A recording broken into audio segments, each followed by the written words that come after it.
Takže teraz mám kocku v takom stave, ako sme mali po tom druhom videu. Akurát s tým, že teraz mi tu nevyšiel ten kríž. Čiže buď vám tu vyjde línia, to ste videli v tom videu predošlom, alebo len jedna žltá kocka a vtedy si chytím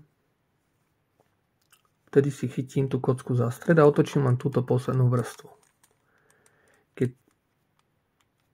tú poslednú vrstvu s tým, že sa vám tu urobí to L-ko. Keď sa vám urobí tu L-ko, ale nemáte tu kríž, tak si to chytíte nad týmto rohom, čiže tu hore, a otočíte dve vrstvy. A idete hore, doľava, dole, doprava. A vrátite to naspäť.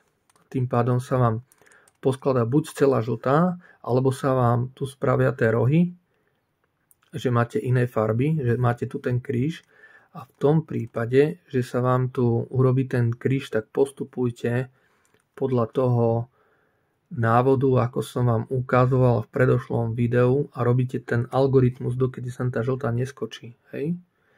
Dole, doľava, hore, doprava, dole, doľava, hore, doprava. Toto je ten prípad, že tu máte jednu farbu inú. Dole, doľava, hore, doprava, dole, doľava, hore, doprava, dole, doľava, hore, doprava, dole, doľava, hore, doprava. Čiže v tom prípade nemáte už čo pokaziť.